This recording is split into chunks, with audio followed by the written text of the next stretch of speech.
Hello everyone, welcome back to another vlog video. Just wrapping up an awesome weekend. Such an awesome weekend that I could have done this video probably last night. It probably would have been early this morning actually, like around like maybe like 1 or 2 in the morning. Super awesome weekend. Spent Saturday, had the day off of work. Um, Spent that just playing Jackbox games and board games with a bunch of friends from Nertacular. So it was like a mini like Nertacular reunion kind of thing or like meetup. That was really fun. And then Sunday was just a day, probably one of the most awesome days I've ever experienced as far as I can remember. So back in February or March, not sure when, but Garbage announced they were doing a summer tour with Blondie. So they played in Inglewood, Colorado, up at Fiddler's Green. I'd been there once before, and it was for a Dr. Dre, Snoop Dogg, Eminem, Warren G concert. It was Ice Cube was also on the tour, but I think he was sick that night or something like that. So anyway, I hadn't been to Fiddler's Green for probably about 17 years. Um, yeah, so yeah, 2000 was the last time when that tour was going on because it was like the Marshall Mathers LP as well as the Chronic 2001 tour that they kind of got together for. Anyway, they announced they would be playing at Fiddler's Green with Blondie. So um, seen Garbage twice at that point. Never seen Blondie. I'm not the biggest Blondie fan in the world, but I still enjoy their music. I have a few of their albums on vinyl, for example. Um, it's always kind of like fun music to listen to. So they announced they were doing this tour with Blondie, and I know from various interviews and things like that how big of an influence Blondie or Deborah Harry was on or is on Shirley Manson, that she's a huge influence on her career and all that kind of stuff. So just cool to see one of my favorite bands and then have watched them open up for one of their favorite bands. So that was just really cool. But Sunday morning, um, about a month ago, Garbage announced on their Facebook and their Twitter, their social media pages, that they were doing a book signing at Twitch and Shout Records in downtown Denver. Not really sure if it's considered downtown, but in Denver. Um, already owned the book. I did an unboxing for that when it was released, and I pre-ordered that in January. But to get to go to this meet and greet slash book signing, you had to go into the record store and basically pre-purchase one of the books. When you did that, they gave you a wristband and a coupon for the book. I think when they were doing the pre-sales, they actually didn't have the books in stock, so it was basically prepay for it, bring the coupon in the day of the event, and then pick the book up, meet the band, and get it signed. So I figure, and it's only $40 for just the book. I have the collector's edition that comes in a nice box and has the record and all that kind of stuff. But $40 to meet the band, I'm like, yeah, I'm down. Let's do this. Um, that's probably about what you would pay to meet a celebrity at Comic Con or something like that. So get something, maybe get a photo taken or get something signed with them. It's going to cost you probably, I think, like usually the minimum that I've seen at Comic Cons is like usually 35 or $40. So I go up there, I pre-purchase the ticket like pretty much like immediately, and then had it and got up pretty early. Got to Twist and Shout like right when they opened. They opened at 10. There was maybe 15, 20 people there right when I got there, and we were the first people in line for the meet and greet and signing. And eventually, over the next couple hours, because the event started at noon, it ran from noon to 2. A lot more people showed up, between 10 and noon. So I got there early. Waited in line for a couple hours. I just looked at the book more. I've already looked through it, but it was nice just to kind of look through the book some more. And then at noon, um, Garbage was in the store. They were signing the book, taking and doing photographs. The store had some rules set up where they didn't want you to use your phone to take pictures. Probably just because that would take forever if you were have to like hand the phone off to the next person in line so that you can get a photo and then give the phone back to you and stuff like that. So they had their staff Like I think they had like two or three photographers on staff that were just snapping photos throughout the entire event, and then they uploaded all of those to their Facebook page, and you can just go through it and download the ones that you want, download the one that you are in, and so on. Um, anyway, so um, I have my book, and I turn to the page I want. Just like the page I got signed was just the second or third page. It's just a blank white page with the Stun Volume logo like right in the middle, and they kind of signed around it. Um, so I walked in, and when you walk through the line, let's say this is the table where they were at, it went right to left. So you kind of like walked around this area, down a corner, and this table was where all the members of the band were. So it was this is the right for this phone case, but we'll go left to right just so you can kind of see. This is the right side of the table. So it was Duke Erickson first, then Shirley Manson, then Steve Marker, and Butch Vig. So um, Duke was the first one to sign it, then Shirley, then Steve, and then Butch. I got to talk to Duke for like a few seconds. Spent most of the time talking to Shirley as you do at this, I guess. Talked to Duke. Just he asked if I was coming to the show later that night, which was like, of course. And then talked to Shirley, let her know that I've seen them twice, but I've never seen Blondie, and hadn't been to Fiddler's Green in a long time. We just talked. They said, it's gonna be a fun show, all that kind of stuff. Talked to Steve a little bit. Didn't get a whole lot of time to talk to Butch Vig because he was they were trying to get as many people through the line as quickly as possible, I guess. But just talked to him for a few seconds. Probably talked to Butch Vig the least, even though I think my time between starting the conversation with Duke Arrington and ending the conversation with Butch Vig was maybe 2 minutes, 3 minutes tops. But they had I think they capped it at like 200 people, so 2 hours to get through 200 people. It's not a lot of time to get to talk to everybody, but we carried on a somewhat small conversation. Just talked about the venue and thanked them for coming out. They asked me if I was going to the show, like I mentioned. Told them I pretty much pre-ordered tickets day one, and they complimented me on that. I told Shirley that I already had the collector's edition, but I kind of, it was required that I come to this, and she gave me a thumbs up on that for, basically buying a second copy of the book, which I'm going to give to a friend of mine.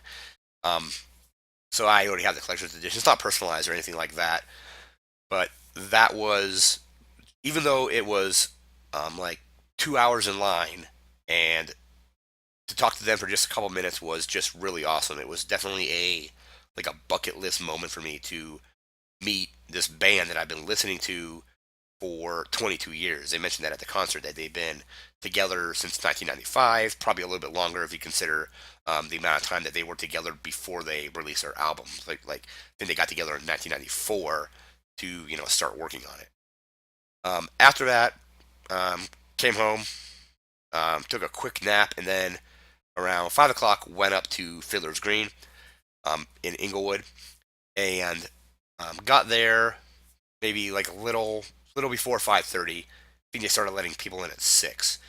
So got there, um, bought this shirt. This is the Rage and Rapture tour shirt.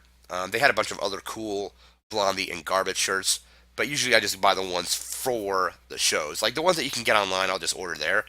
But this is the one that they has all the tour dates on back, and then it has the Blondie and Garbage below that, if you can see it, and then of course all the tour dates on the back.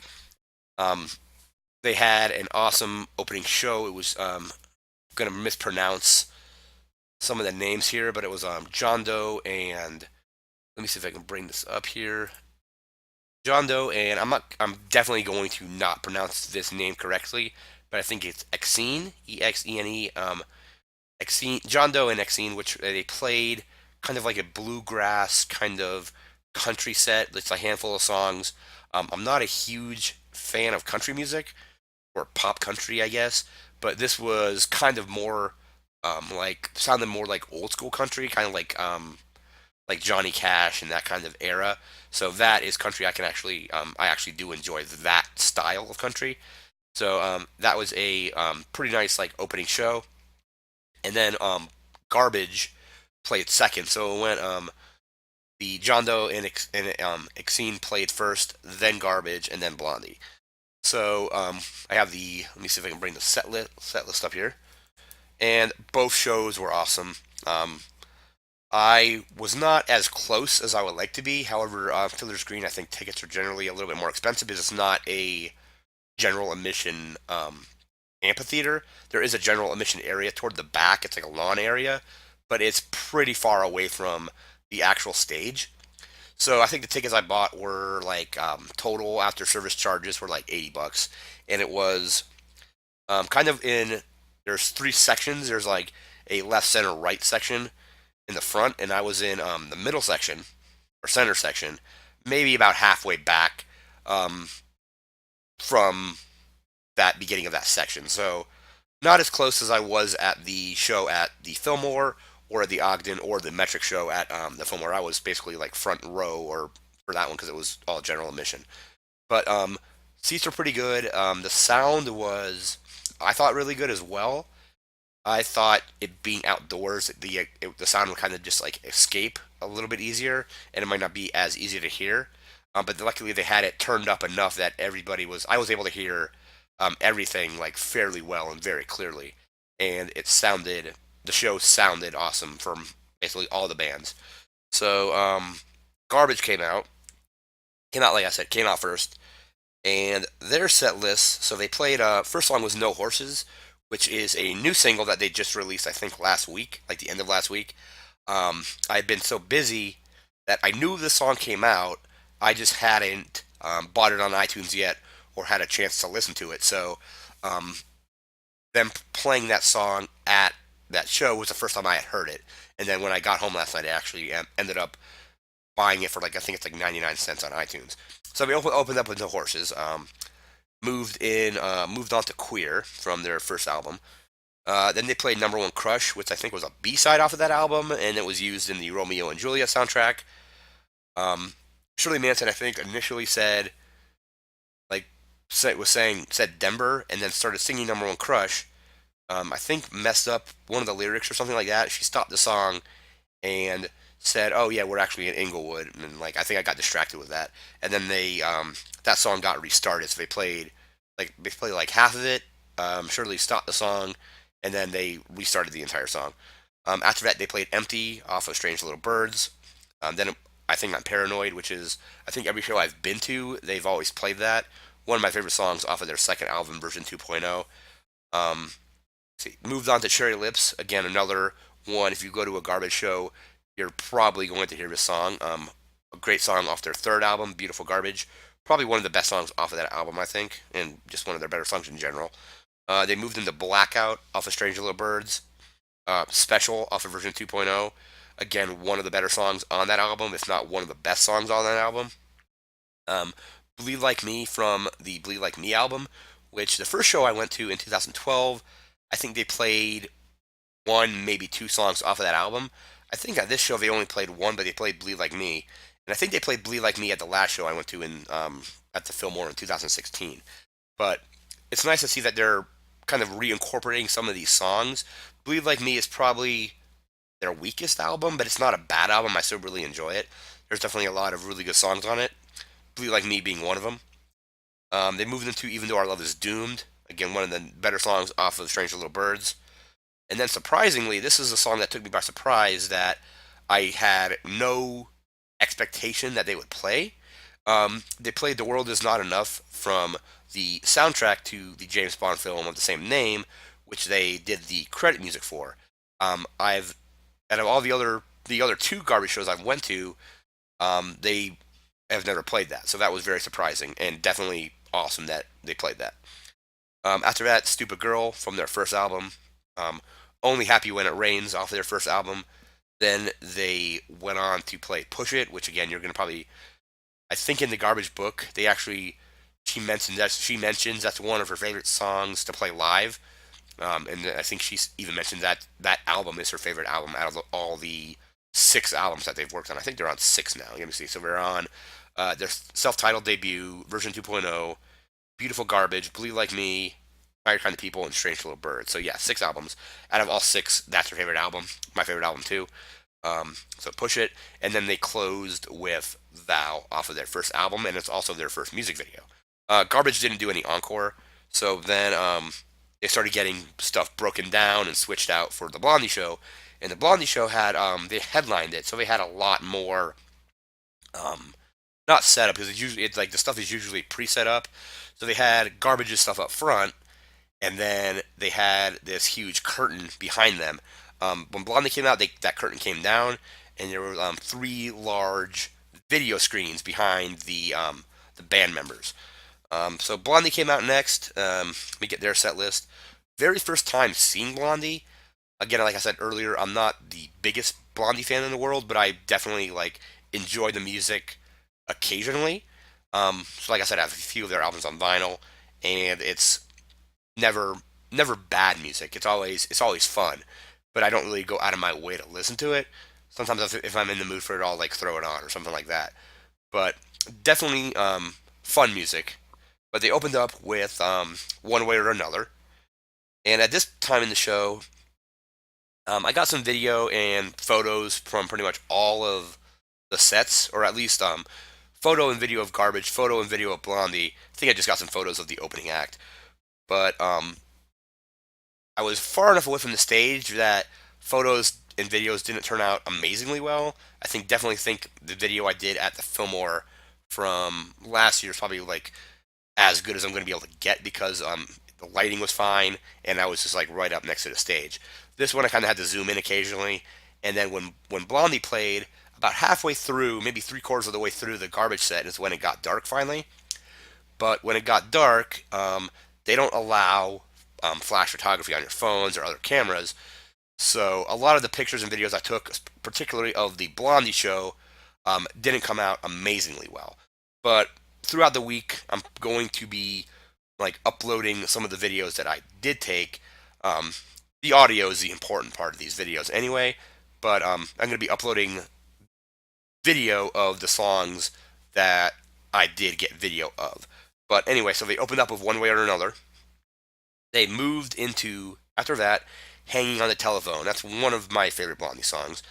And even Deborah Harry mentioned, she's like, this song kind of sounds ridiculous now because nobody is hanging on the telephone anymore because everybody's using like iPhones. She didn't mention like smartphones in general, but you kind of knew what she was talking about. Moved on to Fun after that, and I think I liked the live version of Fun more than the one off their new album.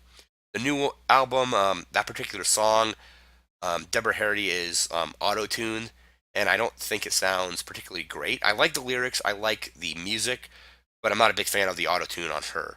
But this song was really good live. I preferred like the live version, like I said, to the album version. After that, they move on to Call Me, another standby here. Um, My Monster was next. I think I've only heard that song maybe twice. I believe it's off their new album. It was pretty good. After that, probably one of the highlights. There's two, maybe three songs from the Blondie set list that I thought were just, like amazing. Um, Hanging on the Telephone was one just because I really like that song. But next up was Rapture. I think it was like a 9. So they played Rapture, and then um, immediately, like without even stopping, they moved into Rainy Day Women number 12 and 35, like a cover of the Bob Dylan song.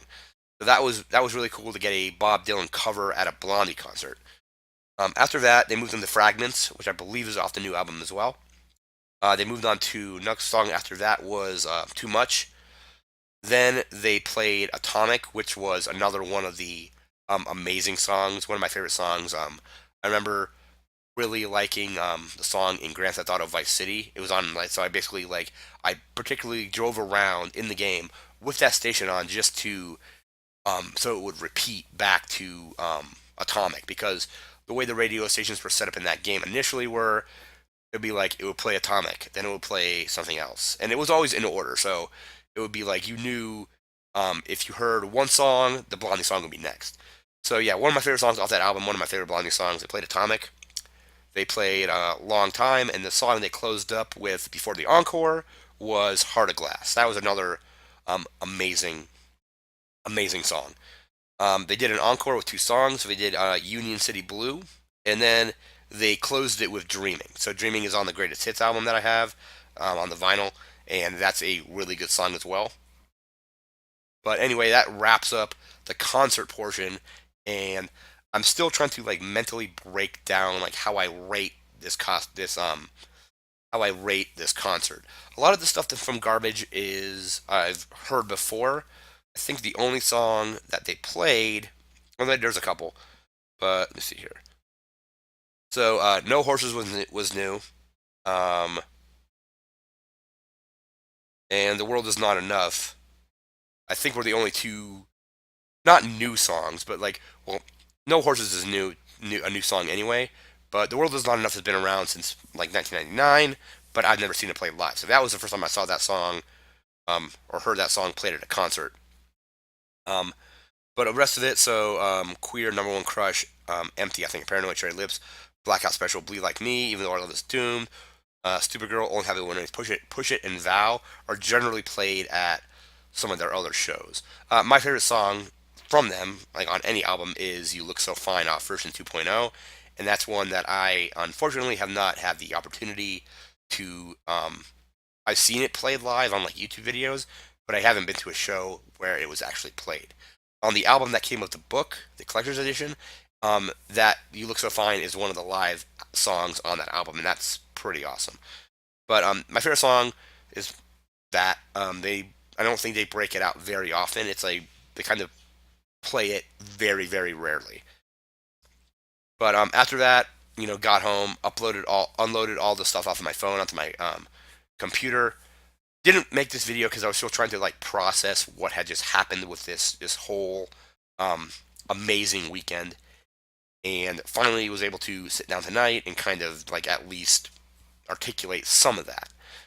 So yeah, both Saturday playing games all day was amazing, and Sunday being able to meet a band who I've been a huge fan of since their like inception almost. I remember I didn't see Vow initially. That was their first music video. The first music video I remember seeing was Queer, and then being like, "Hey, this band's cool. I'm gonna go out and get the CD." Bought that CD, and then they eventually released music videos for, Stupid Girl, Happy When It Rains, Milk. 3 years later, they put out version 2.0, which I think is pretty much a perfect album. There's some songs on the album I like more than others, but it's just I think like probably one of my favorite albums of all time. And it was just awesome to finally, meet them, even though it was very brief and like just like a couple minutes. It was just kind of like this surreal experience. Um, I don't know if I was nervous, but I basically just didn't say how big of a fan I was or anything like that. Kind of just came in, tried to have a normal conversation with them, which I think worked out pretty well.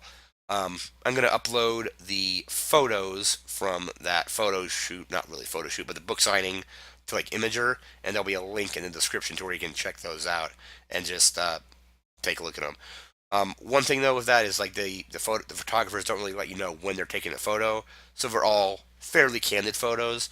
They're just me primarily talking to Duke and to Shirley, because I think by the time I got to Butch Vig, they had already started taking photos of the person that was next to me or behind me in line.